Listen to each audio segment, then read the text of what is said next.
Hey everyone, and welcome to this deep dive. We're going to be looking at this excerpt from a blog post. It's called How Buddha Dismantled a Troll by Stefan Pankwart. And it's really interesting how he uses this kind of like fictional story about Buddha dealing with a heckler to teach us how we can handle negativity and, actually use it to fuel our creativity, especially in performing. Like even when it comes to things like poetry slams or performing on stage. Yeah, and it's fascinating how he takes this almost comedic, like satirical approach to tackle this universal challenge. Because negativity is something we all encounter, but how often do we think about using it to our advantage, especially in a creative context? That's exactly what we're going to do today. We're going to try to extract those practical tips and see how you can apply them in your own life. The story itself is set in this dusty town with a bored crowd. And then Kevin just appears out of nowhere, just hurling insults at Buddha from the back row. It's a scenario that really pulls you in. I mean, we've all probably witnessed or experienced something similar. That feeling of discomfort when someone tries to disrupt or disrespect a performer or a speaker. Totally. But instead of getting flustered or firing back, Buddha does something completely unexpected. He stays silent.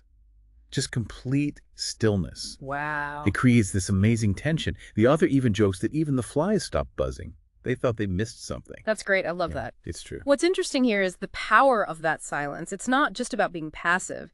It's a deliberate choice that completely disarms the heckler. Think about it. When someone is trying to provoke a reaction and they're met with silence, it can really throw them off balance. It's like they've lost their weapon. And then Buddha uses this brilliant analogy to illustrate his point. He asks Kevin, if someone offers you a gift and you don't accept it, to whom does the gift belong? It's such a simple yet profound way to explain that negativity only affects you if you allow it to. You have the power to choose whether to internalize those negative comments or simply let them roll off you. Buddha is essentially saying, you offered me your negativity, but I choose not to accept it. And the crowd goes wild because Kevin is speechless. He's been totally outmaneuvered by this unexpected response. But here's where things get really interesting. The blog post shifts from this philosophical lesson into practical tips on how to use negativity as creative fuel. It's like he's taking that abstract concept of rejecting negativity, then giving us concrete tools to actually apply it in our own lives, especially when it comes to expressing ourselves creatively. Exactly. The first tip is all about making the pause your weapon. Buddha's silence wasn't just him being zen. It was a calculated move to increase the impact of his words. This is such a valuable technique, not just for performers, but for anyone who wants to communicate more effectively. Think about how a well-placed pause can create suspense. Emphasize a key point, or give your audience time to process what you've just said. It's like a strategic silence that can actually be more powerful than words. And this is something you can practice in everyday conversations too. Imagine you're in a meeting and someone makes a snide remark. Instead of immediately reacting, try pausing for a moment and then responding calmly and thoughtfully. It can completely change the dynamic of the interaction. It takes that power away from the person trying to provoke you, puts you back in control. And the next tip builds on this idea. It's about actually using your opponent. The blog post suggests that instead of getting thrown off by interruptions or negativity, you can actually find ways to incorporate them into your performance or presentation. It's almost like judo. You're using their energy against them. He gives this hilarious example. Imagine someone interrupts you during a talk and you say something like, oh, thank goodness you're here. I was hoping someone would help me finish this presentation. Oh, that's so clever. It not only diffuses the tension, but also shows that you're quick-witted and in control of the situation. It turns a potentially awkward moment into an opportunity to engage the audience and showcase your humor. And the audience loves it because it's unexpected and playful. It completely shifts the energy in the room. And the blog post goes on to discuss how using comparisons that hit can really make your points memorable and funny, especially when dealing with a Kevin. This reminds me of the power of metaphors and analogies. Instead of just saying, this person is frustrating, you could say something like, their confidence is like a shopping cart with a broken wheel. Loud, annoying, and completely out of place. Right. It's not only more descriptive, but it also creates this vivid image that the audience can easily relate to. And remember, it makes your point stick. And finally, the blog post encourages us to view insults as art.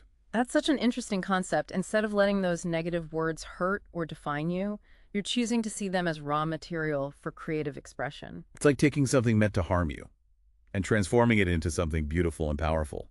He uses this amazing example. They said my words were like cardboard boxes in the rain, and now I build boats out of them to cross rivers. It's a powerful reminder that you can actually use those negative experiences to fuel your growth and creativity. Instead of letting them hold you back, you're turning them into stepping stones to move forward. And the blog post doesn't stop there. He goes on to give us even more unorthodox tips, like the gift hack. I love that one. He talks about reframing insults as gifts for the audience, adding a layer of irony, and completely subverting expectations. It's like saying, you tried to hurt me with your words, but I'm going to turn them into something that benefits everyone. It's a brilliant way to take back your power and turn a negative situation into a positive one. And then there's the anti-triumph story. The blog post explains it as leaning into your vulnerabilities by sharing stories about your failures and how they actually became stepping stones to success. It's such a powerful way to connect with an audience because it shows that you're human, that you've faced challenges, and that you've learned from your mistakes. People can really relate to that. It creates a sense of authenticity and empathy that can be so much more engaging than just presenting yourself as someone who's always got it all figured out. And finally, there's the Buddha style of answering simple questions with deep metaphors, leaving a lasting impression. So instead of just saying, I write because I enjoy it, you could say something like, I write because I know no other way to paint the world so it doesn't fade. It's about using language to elevate the conversation and make people think on a deeper level. And it's a great way to stand out and make your words more memorable. Exactly. Now, after all these amazing tips, the story itself wraps up with Kevin walking away defeated. He's been completely disarmed, not by anger or aggression, but by Buddha's composure and his clever use of language. It really highlights the idea that sometimes the most effective way to deal with negativity is not to fight fire with fire, but to use a completely different approach. It's about responding with wit, wisdom, and creative expression, instead of letting those negative comments dictate your reactions. And the underlying message is clear. You're in control of how you respond to negativity. You can either let it consume you, or you can choose to transform it into something positive, even inspiring. It's a powerful message that really resonates with anyone who's ever been targeted by negativity, whether online, on stage, or just in everyday life. Absolutely. And what I love about these tips is that they aren't just theoretical. They're practical strategies that anyone can use in their own life. It's about taking those ancient wisdom teachings and actually applying them to modern-day challenges. We can all learn from Buddha's example and find ways to navigate negativity with a little more grace, humor, and creative brilliance. And what's so empowering is that these techniques aren't just for stage performers or poets. Think about it. How many times have you encountered a Kevin at work, in your family, or even online? Right. It's like everyone has their own personal Kevin who tries to bring them down with negativity. It could be a colleague who undermines your ideas, a family member who's constantly critical, or even just those negative voices in your own head. Exactly. And the blog post is basically saying, hey, you don't have to let those Kevins win. You have a choice in how you respond, and you can actually turn their negativity into something that fuels your own creativity and growth. It's like reclaiming your power. And the author even cleverly includes links to his books at the end of the blog post, almost a playful way of saying, hey, if you want to learn more about mastering your words and dealing with your own Kevins, check out my work. It's a subtle but effective way to connect the dots between the story, the tips, and his own expertise. He's not just preaching, he's offering a path for further exploration. If you want to dive deeper into these ideas... It's like he's saying, here's the spark, now go and light your own fire. But before we get too far ahead of ourselves, let's go back to those practical tips for a moment. I think the gift analogy is so powerful, but it can also be a little tricky to put into practice. You're right. It's not always easy to just let those negative comments slide off you, especially when they come from people whose opinions you value or when they hit a nerve. So how can we actually train ourselves to reject that gift of negativity? Do you have any advice on how to actually apply this in real-life situations? Well, one thing that really helps me is to remember that the person throwing that negativity at you is often projecting their own insecurities or frustrations. It's rarely about you personally, even though it can feel that way. It's like they're trying to dim your light because they feel threatened by it in some way. Exactly. So instead of taking it personally, try to see it as a reflection of their own internal struggle. This doesn't excuse their behavior, of course, but it can help you detach from it emotionally. That's a really helpful perspective.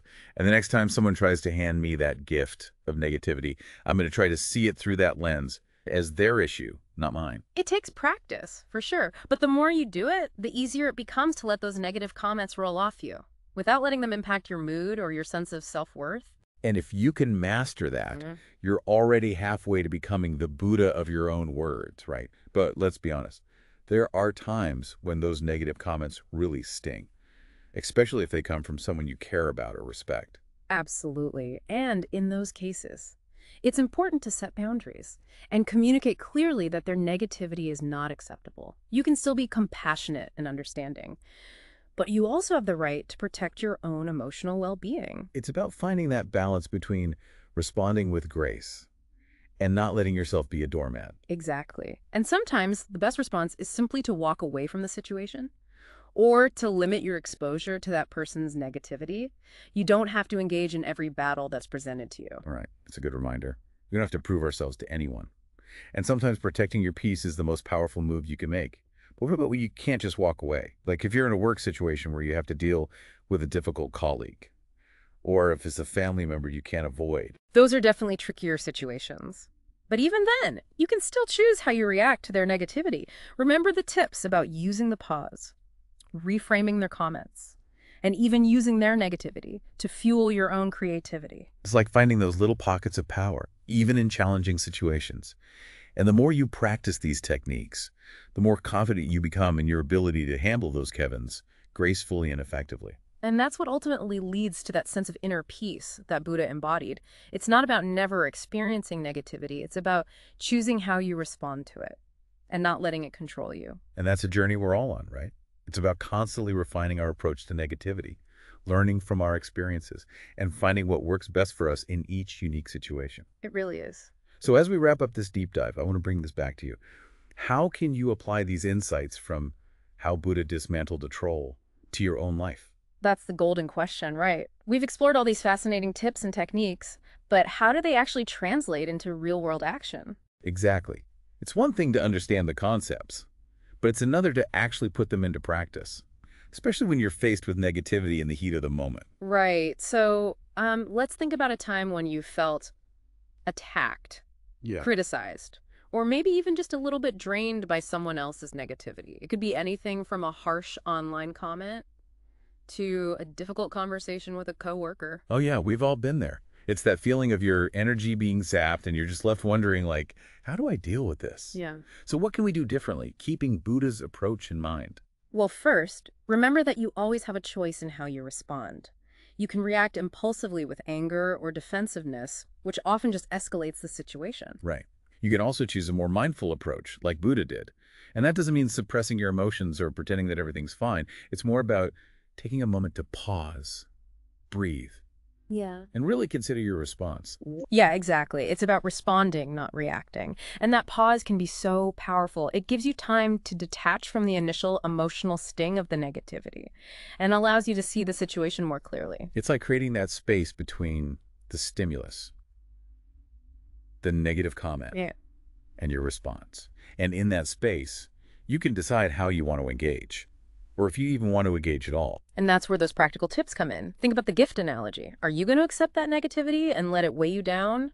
Or are you going to just kind of let it pass by? And if you do decide to engage, maybe you can try reframing the negativity, using humor, or even turning those insults into fuel for your own creativity. It's about taking back your power and not letting those negative comments define you or dictate your emotions. And remember, sometimes the most powerful response is to simply walk away or set boundaries with that person. Yeah. You don't have to win every argument or prove yourself to anyone. Sometimes protecting your own peace of mind is the wisest choice.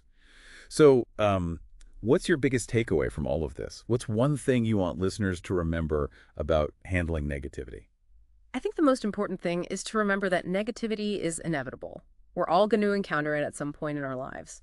But what really matters is how we choose to respond to it. We can let it control us, or we can choose to see it as an opportunity for growth, creativity, even self-discovery. It's like those cardboard boxes in the rain. We can either let them get soggy and fall apart, or we can build something amazing out of them. Right, and if you're looking for more inspiration on how to do that, I highly recommend checking out Stephen Pinkhort's book.